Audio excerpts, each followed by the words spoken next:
Today's session is going to be a very disruptive and innovative event because we're not going to do the kind of traditional talking heads and then this person talks and they tell all their talking points. We're trying to mix it up here. And so what we're going to do in the second half of this session is have a lot of creative thinking ideas that focus on community building. And we're going to ask you at home and here in the session to take some time with us and come up with these ideas together.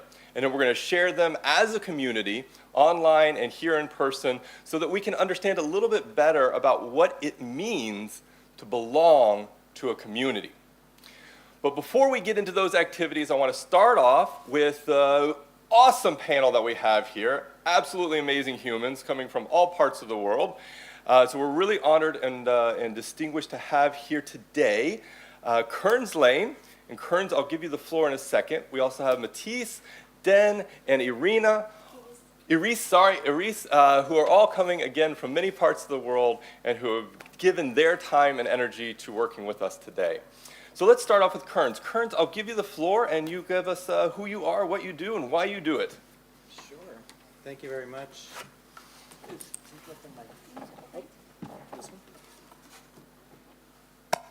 All right. Thank you very much. I appreciate the introduction. My name is Kerns Lane. I am the Business Development Manager for Be My Eyes. Yeah, I'm excited to tell you about Be My Eyes, how we are making a difference in the lives of blind and low vision people, people with visual impairments. So I guess my presentation is underway here.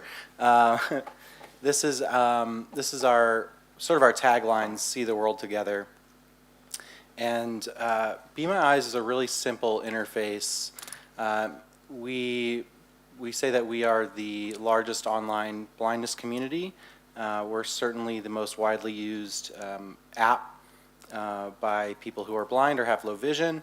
And we base this all around a simple connection between people who have a sight challenge of some sort and either a volunteer or a company representative who is sighted and can see through the rear camera of the caller's phone. So it makes it really easy to get help quickly and efficiently. This is the app interface. We are growing at a pace of about 100% per year. And we predict that when we hit 1 million users, we will be partnered with more and more people. To date, we've worked with some of the largest companies in the world, including Google and Microsoft, Spotify, Rite Aid pharmacies, and we predict that as we grow our base, we will develop more partnerships to make our platform more useful and more functional for our users. So this is a quick look at just a weekend's worth of Be My Eyes calls. You can see they happen all around the world. We are used in 150 countries and over 180 languages. So this means that really wherever you are in the world, you can get sighted assistance on demand any time of day. So even if you are calling from somewhere where it's really late at night, it might connect you to somebody across the world who speaks your language. It was really important for us when we were developing Be My Eyes to never charge for this service. So we believe in a purpose and profit model, which means that we're not charging any sort of subscription fees, and this makes us somewhat unique in this space. And that's because our design statement is everybody wins, only win, nobody loses, which I think is a nice way to sort of summarize our mission here. So I'm just going to give you a couple quick examples of what we've seen and heard about happening on the platform. So we've heard about parents who use the platform to check their children's homework. So useful in that way. We've also seen brides do last-minute spot checks on their dresses right before walking down the aisle, which is really quite touching. And then we've also seen and heard about women who use the platform to read their pregnancy tests in private. And this actually led to a corporate partnership with the Clearblue brand, which is part of Procter & Gamble's suite of brands. So now if you need to reach accessible pregnancy testing, you can do so through the platform directly by contacting Clearblue. And we do have some challenges ahead. We tend to joke, there we go. We tend to joke at Be My Eyes that if we are 100% successful in our mission, it'll essentially mean that we are all out of a job. That's because each and every call that takes place represents an instance of inaccessibility. So products and services, experiences that are familiar to all of us who are sighted are really not designed with accessibility in mind. So that means that we have a lot of opportunities and a lot of work to still be done. So grateful for your time today, and I'm going to pass it off to the next presenter. Thank you, Kerns. Before we go to the next presenter, I just want to give a heads up to the folks who joined us here in the room. And I want to thank you also because I think Be My Eyes represents a really interesting way of seeing a community, because it's a community of people that often operate kind of bilaterally, but they still have come together because of the work that you've done. And so that's a really, really beautiful way of seeing this community aspect of our work. So it's just some logistics to repeat from the beginning, and for those who just joined us, this session is unconventional in the sense that we're going to have a very short period of time where we're going to talk about what it means about the different community innovations that are occurring across different areas. And then we're going to do a co-design challenge. So we're going to actually be doing hands-on work. So I tell my students all the time in class that if you've just come to sit on social media, check your emails, and do whatever else, this may not be the best place for you right now. So we're going to actually get hands-on, and we're going to try to take apart, using some creative thinking exercises, we're going to try to take apart what it means to belong to a community and why we would ever join a community to begin with. And I know that might sound kind of silly or superficial, but it's important for us to understand the root kind of implicit, latent needs that we all have to belong, to be part of a group. So I see we have a few more people. Hi, how are you? A few more people going to join us now. Again, the plenary session ran a little bit long, so we're still finding new people joining us. Hello, hello, nice to see you. Okay. We're going to turn it over here in a second to our next panelist. So let's hear now from Iris, who represents a really amazing community development project. Iris, I'll give you the floor, and you can introduce yourself and the awesome work that you're doing. Thank you very much. First of all, I want to thank you for having us here. It's really inspiring to be amongst such amazing projects from all over the world. I'm Iris Popescu. I'm an architect, and I have been specializing in accessibility and inclusive design for the past 7 years. And why did I go on this path? In the last year of architecture university, I started to be more and more aware of the social segregation and the isolation phenomena that people with disabilities face in Romania. And why is this happening? First, you have the subjective reason, and this is related to the attitudes of people without disabilities towards people with disabilities. And then you have the objective reason, which is related to the unfriendly and most of the times completely inaccessible environment. This is actually why in 2015 I started Untitled, because I feel that it is my direct responsibility as an architect to use my know-how related to design to reduce this social segregation. What we do at Untitled, our mission is to create an equitable society for people with temporary and permanent disabilities by applying the principles of inclusive design in architecture, technology, and social projects. Soon after we started the NGO, we came to realize that our society in Romania is blocked in a vicious cycle. The built environment is inaccessible. That's why people with disabilities are not very present in the city's life, in the city's activities. This is why people without disabilities are not aware of the accessibility issues, and there is no real pressure on public administration to actually do something about the accessibility of the built environment. Leaving it as it is, or even worse, getting worse and worse most of the time. The Urban Mobility Club is our solution to break out of this vicious circle.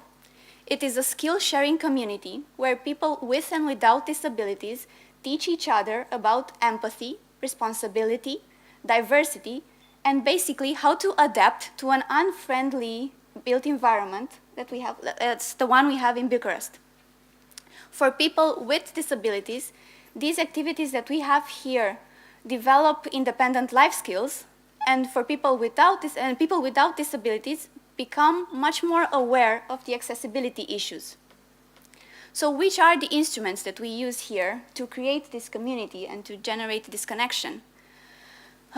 First of all, a generation of the Urban Mobility Club takes 10 months. We are now in our 5th year of the club, and at the end of each year, we gather feedback from the community to always improve the structure.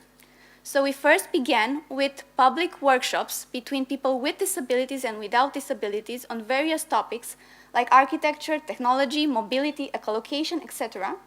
And we soon realized that there are some topics that need more focus. This is why we added the school part.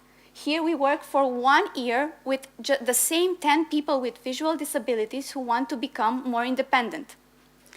Then the pandemic came and it pushed us online.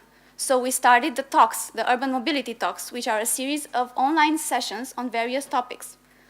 The community also asked that we add IT coding workshops. So this is where we teach people with visual impairments how to become IT engineers, the basis of programming. And then at the end of each session, each generation of the Urban Mobility Club, we have urban mobility challenges where we have routes through Bucharest, and we test the abilities of the participants while also analyzing the accessibility of the built environment. So which was the impact that we have had in these 5 years of activity? The cool thing about the club is that it has an impact on multiple levels, and it works as a catalyst of transforming cities into inclusive environments. One such level is the academic one, because for instance, you have architecture students who use the club as a complementary instrument to the architecture university and come here to understand the human diversity and the accessibility issues. Then you also have kids with disabilities from special schools in Bucharest, because yes, in Romania we still have special schools and regular schools. Kids from special schools come to the club and develop independent life skills. You also have the professional level. Built environment professionals have the opportunity to come to the Urban Mobility Club to understand where they might be creating exclusion through their projects, while also doing research on possible solutions, working hand in hand with the users. Then you have the institutional level, because public administration has the opportunity through this club to actually get in touch with the community and understand where they have impact through their activities or lack of it thereof. And last but not least, it's the social level, because this is my favorite part about the club, that it is an inclusive dialogue context between people with disabilities and without disabilities. What we plan to do next is that we will try to invite people with various types of disabilities to the club to make it as intersectional as possible. We will also have new partnerships with the public administration to expand the club to other cities in Romania. We will restart the partnerships with the architecture schools to offer the students the possibility to learn more about inclusive design and accessibility while working directly with users and the diverse needs of the community. And we will also get in touch with similar projects from around the world, because we feel this need to share knowledge and learn more about possible instruments that we could use to enhance this community. We firmly believe that together we can expand this inclusive community. So if you want to get in touch, you have my contact details, or you can visit amais.ro. This is our website, and this is where you can find more about us. Thank you. Thank you so much, Iris. That's amazing. And I think we're already seeing such a diversity of communities that exist just within this panel of innovators here. Kerns talked about See My Eyes and Be My Eyes, and how communities of individuals can come together and then also build a broader community, a multilateral community out of that.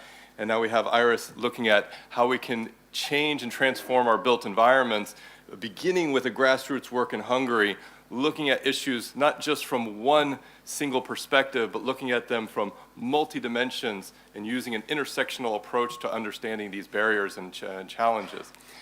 For those of you who just joined us, I want to give you some logistic announcements, because this is a really important session to understand what we're going to do here.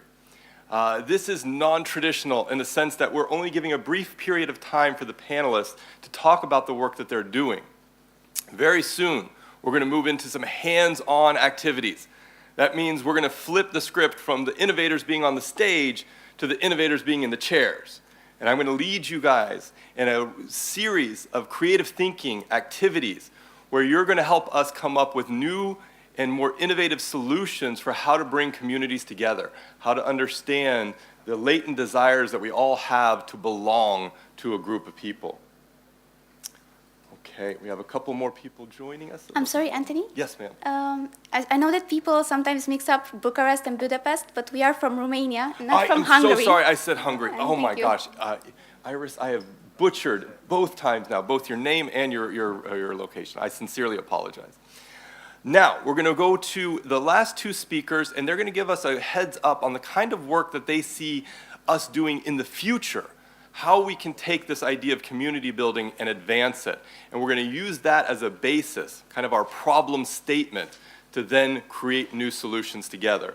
So Den, Matthijs, I'm going to give you the floor, and you can tell us about all the awesome work you are doing and you want to do.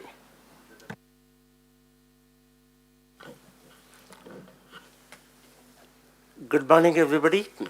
I am Sayomdeb Mukherjee, Den from Enable India. So I'm not going to use any PowerPoint presentation because I'm just going to keep a vision in front of you, because in last 7 or 8 months, I just developed an hypothesis, and that hypothesis I would like to share with you. So let me give you a brief background. How did I develop this hypothesis? I myself is a person with severe disability. I have multiple disabilities together, including neurological disability, physical disability, learning disability, including dyslexia. So all forms of disability I have. And from that perspective, for a long time, I had been thinking that how can we make the sector a pan-disability sector where people not only talk about their own perception of their own disabilities, but also the disability that others might have. How can interchanging ideas may help the upliftment of total sector in egalitarian way. So in that way, we came up with an idea, we came up with a project. I'm not going to talk about the project or the idea because that is a separate session about it, kind of at 2:30 local time. You can join that online to see that, because that's a partner channel presentation that we are having. So, and working in that particular project, I realized that we always talk about 15% of total population are persons with disabilities. But if we need to show the full business case to the people sitting out there, the policymakers, the corporates, everybody, at that point, we need to show the vision of not only 1 billion people. We need to show the value of 1 + 1, 2 billion people out there. That's the minimum number that I'm talking about who are associated with the disability spectrum, because with me, I have my family, my mother, and there are a group of professionals who are helping the people with disabilities in education, in other forms of life, in identification of assistive solutions, assistive technology, and when we see this minimum number, it's coming to almost 30% of total population of the world. And how we can bring a change by uniting this 2 billion people in together. And in the hypothesis, with the last 100 years, I have seen the change in various models of disability, starting from charity model. And from there, in next 25 years, we are going to see a paradigm shift of another model coming up, which will be a model of community. Till now, we have seen the rights-based model. Yeah, we find lots of compliances or problems in having people with disabilities having developed a feeling of entitlement due to this model. But we have seen in last quite a few years the kind of community work that is going on around the world in developing nations, in developed nations together. And from there, this idea of a transactional aspect taking over the rights-based aspect, where every person would give their own value to the system, to the growth, to the economy of the people, and not only to the sector, to the world economy.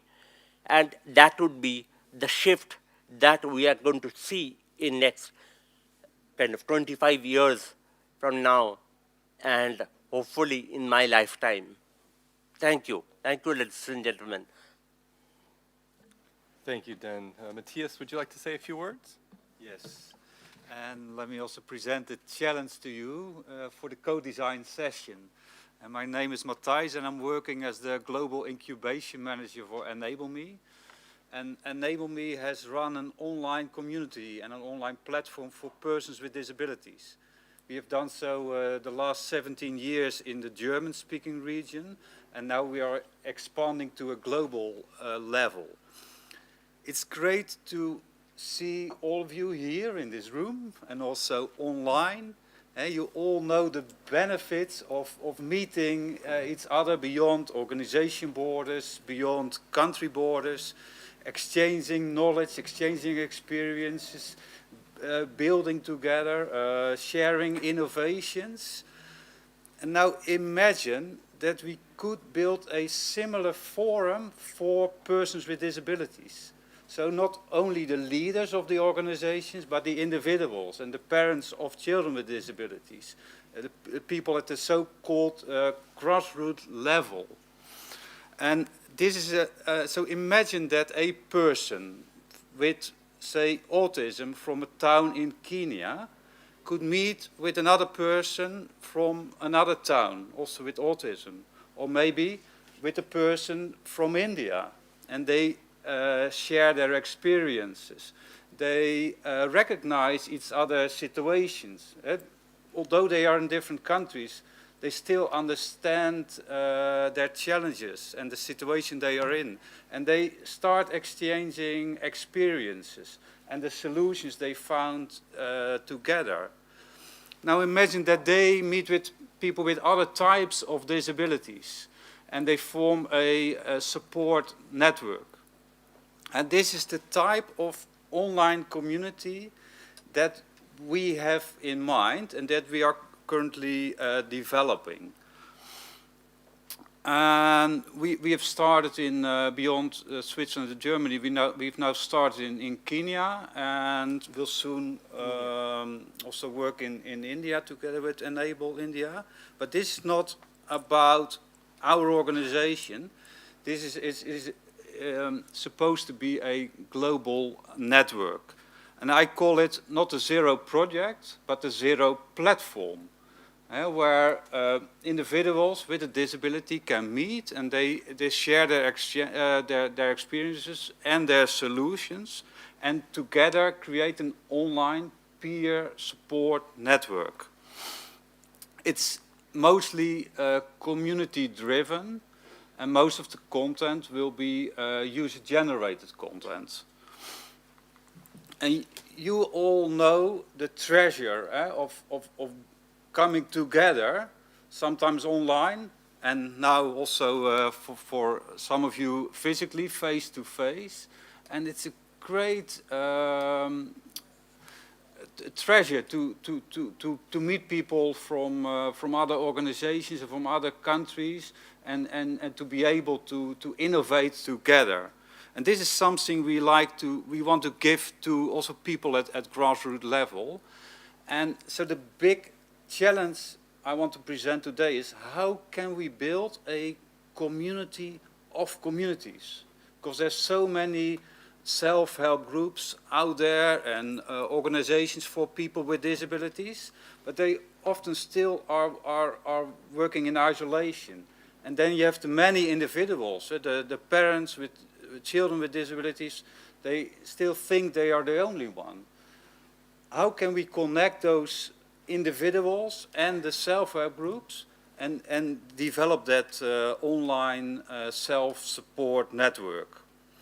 So again, it's not about my organization, about our organization, but this is something we can develop jointly as organizations present here at the Zero Conference, but especially also the individual users. So it's a self-driven community. And I'm really looking forward to get your input and your feedback on how you think this could be realized. Thank you very much. Thank you, Matthijs.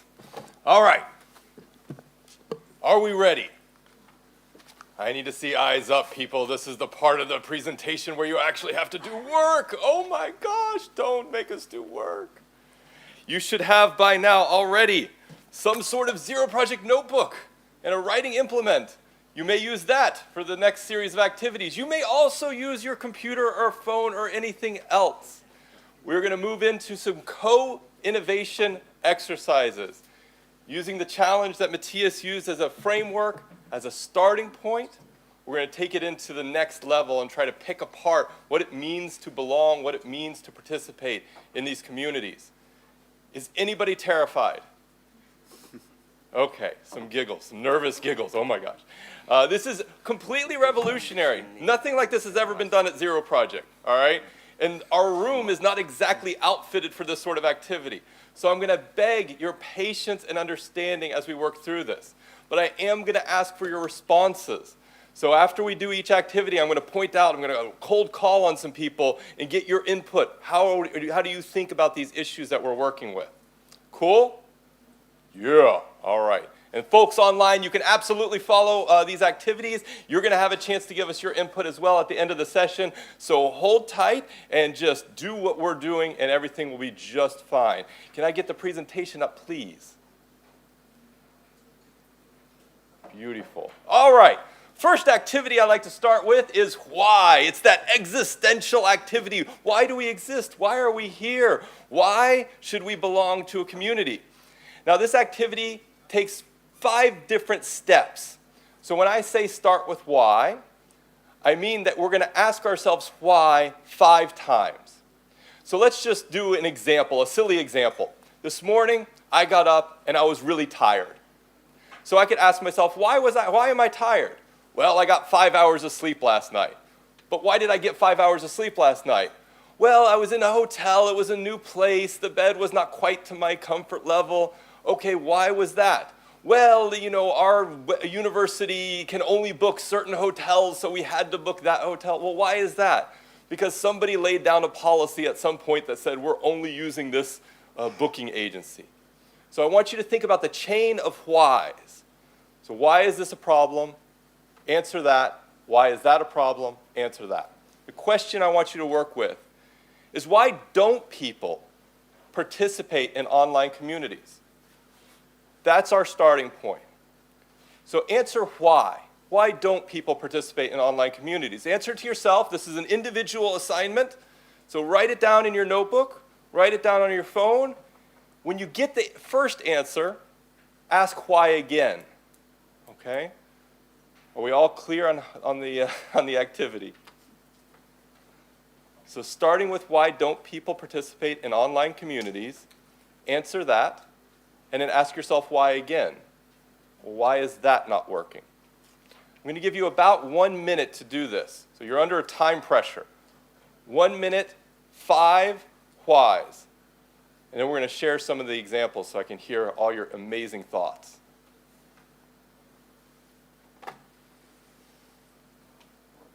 And panelists, I would invite you to join us in this exercise.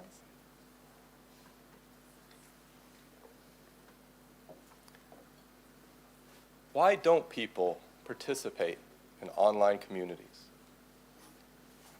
When you answer that question, ask why again. And again, until you've answered why 5 times.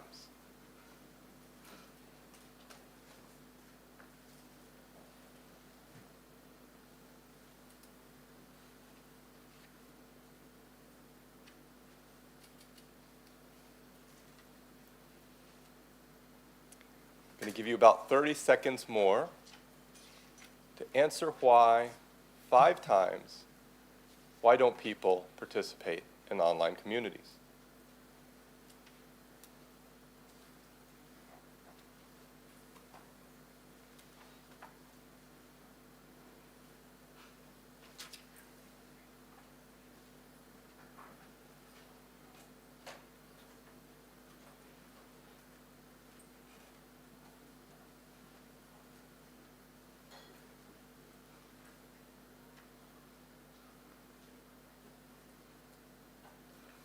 Please take a few more seconds and wrap up your last why. I see some people finished a bit early. That's fabulous. Why?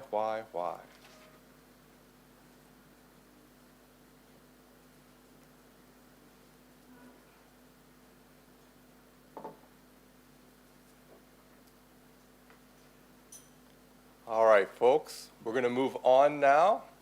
I'm going to try to keep us to time here. So this why question, again, it's existential, but it's also that same question that a toddler asks, right? 2-year-olds ask why all the time. The sky is blue, but why? The sun is shining, but why? They always want to explore and examine and critically analyze the world around them, and that's what we're doing now here together, looking at this idea of community participation. So if I were going to answer this question, why don't people participate in online communities? I would say maybe they just don't have enough time. Well, why don't they have enough time? Well, maybe it's because the platforms are really inefficient to use. They're difficult to use and it takes time out of their day. Well, why is that a problem? Well, maybe it's the design of those platforms, just there wasn't any consideration around ease of use when it comes to how those platforms are designed. We can go on from there. Does anyone have a why chain that they would like to share? I would love to hear from you. Anybody have a cool chain of whys? Yes, in the back, please. They are overwhelmed with the information that you get everywhere in the net. And why is that a problem? So then you just give up. It's too much. And why is that a problem? Fear. Why is fear a problem? It makes you stop doing things. Exactly. Okay, so we're looking at this problem more critically. We're able to pick it apart and understand that it's not just one reason why people aren't participating. It's a multi-dimensional problem. Anybody else have a cool why chain they want to share? Come on, let's hear from at least one more person. Yes, please. It's not a long chain, but I would say like having no technical equipment. Okay, lack of access to technology. Technology, and one of the answers is the poverty. You just Okay. don't have it. They just don't have access because of the Yep. affordability. Yeah. Yeah? And my other thought was not elderly people or others who are not used to technology and who did not have access before and did not get the training on that it might be easy. So low levels of digital skills and a Yes. lack of capacity for training. Yeah. Yes, so that's a really great way of looking at the community participation issue, because we're no longer looking at it just as a matter of personal responsibility. Oh, they just don't have, enough motivation. We're looking at it more systemically, because there's so many issues wrapped up in it. And I love that you mentioned affordability. Can we just say that affordability is part of accessibility now? Can we just get to that point in our world that it's no longer just about platform design, that it's also about how we're manufacturing those technologies and how we're making them available? I think that's a really important issue, especially considering the strong correlation between disability and poverty. I think that's really, really critically important. And it's also an intersectional issue, because as people get older, they acquire a disability, and especially older women face these issues to a greater extent than men. So we have to look at this not simply from a disability perspective, but also from a gender perspective. Hi, come on in. With Japanese TV, do you mind if you film? Please, go for it. Yeah. All right, let's jump into the next activity. This is going to be super, super fun, because this is one of my favorites. Let's see if I can advance the slide. Here we go. This is also a very childlike question. It's another question that our toddlers ask us all the time. What is it? What is this thing? And I like to do it just as an example. Let's just take this cup as an example. Right? This is a cup. We use this to drink something out of. Right? That's the basic purpose and function. So let's think of it differently. It's not a cup. What is it? Maybe it's a tool to draw a circle, right? You can use it to trace a circle. Maybe it's a telescope. You can use it to see the world through a different perspective. Maybe it's a hat. Turn it upside down and wear it as a hat. You guys got any other ideas? It's not a cup. What is it? What is it? Pen holder. A pen holder. Fantastic. Very utilitarian. I love it. Any other creative, weird ideas out there? You collect money if you're poor. You can collect money if you're poor, sure. Any other interesting ideas?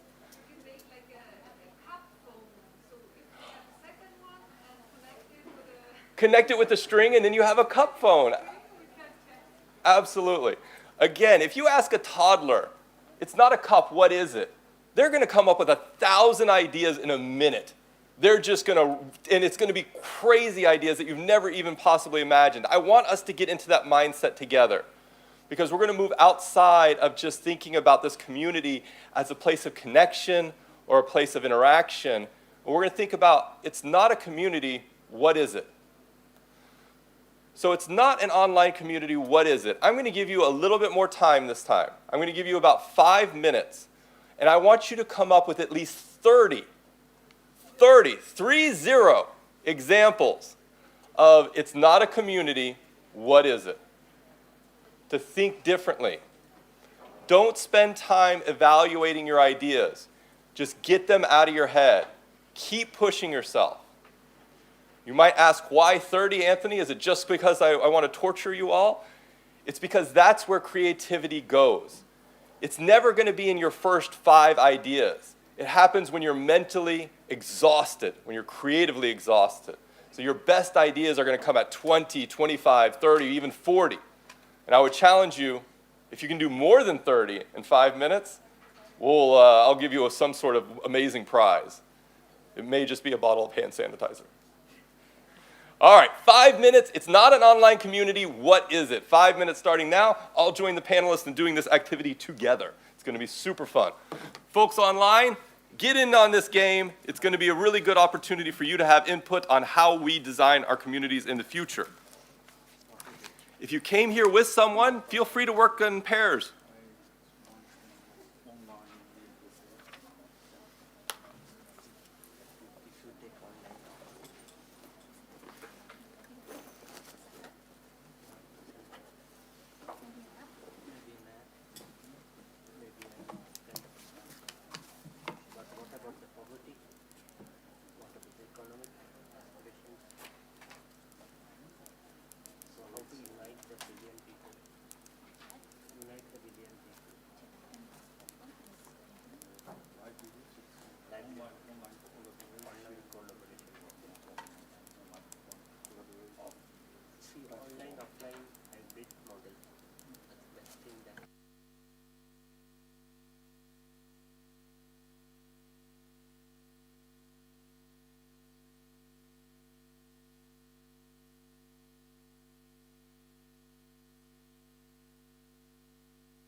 take a couple of more minutes, and then we're going to share. You should at least have 10 ideas down on that page.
Let's take one more minute. You should already have 20 ideas. You should be working on your last 10. Last 10. Push them out. You can do it.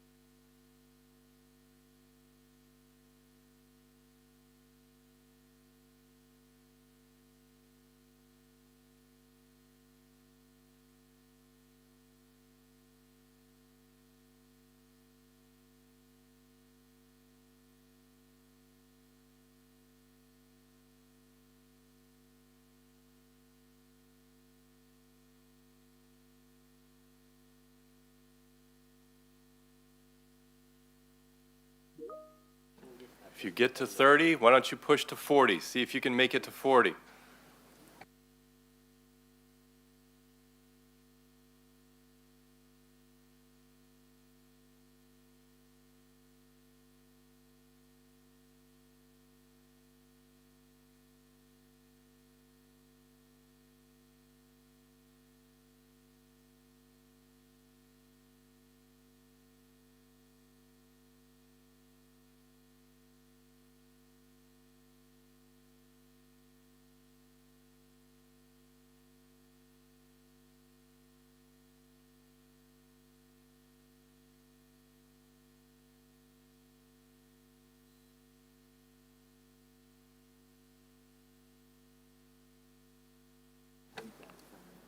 All right, 30 seconds. 30 seconds, and we're going to wrap this up and share some of our ideas.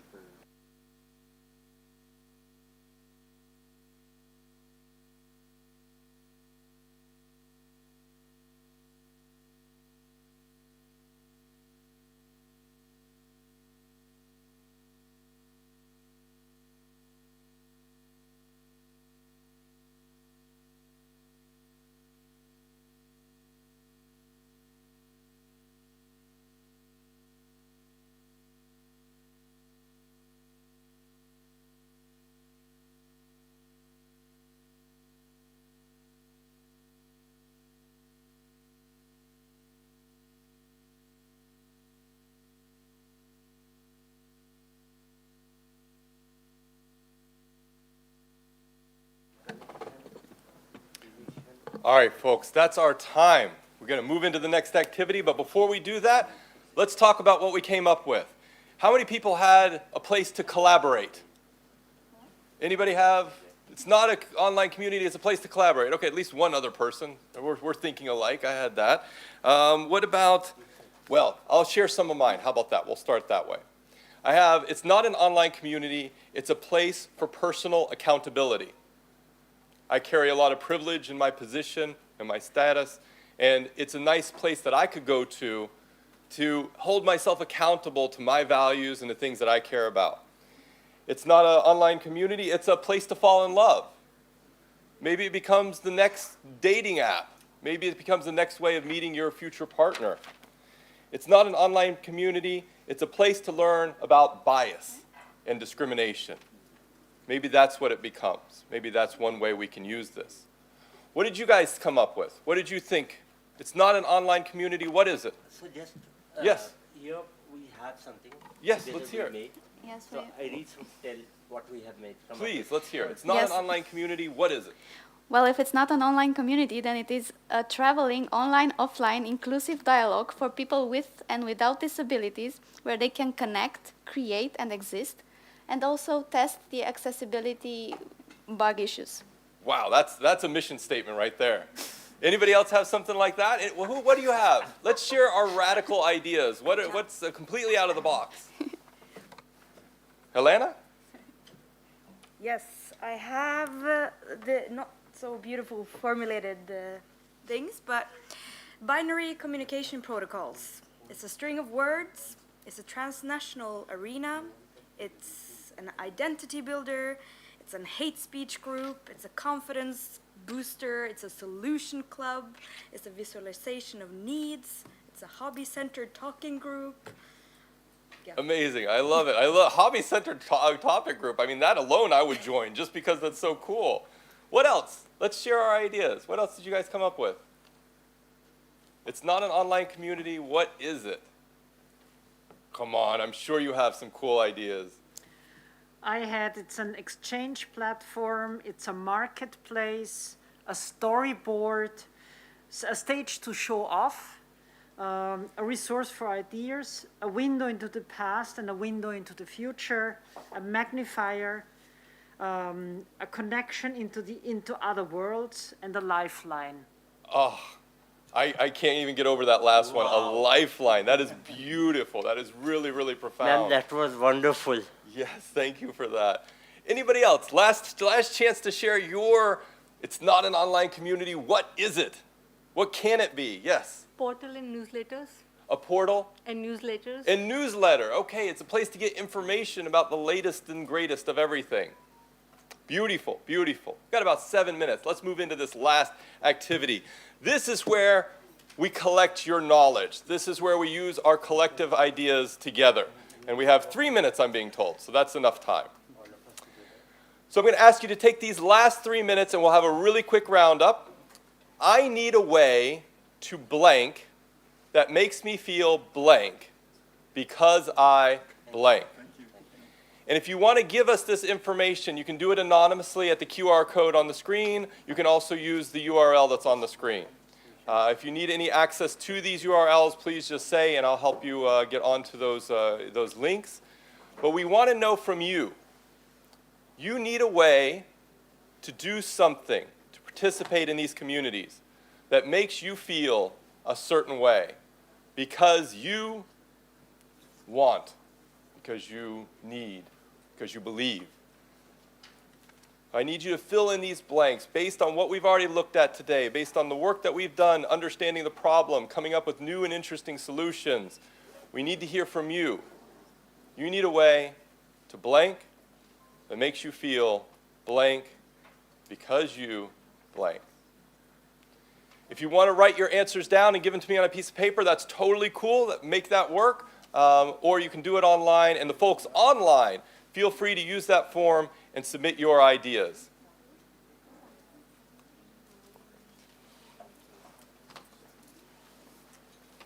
Great.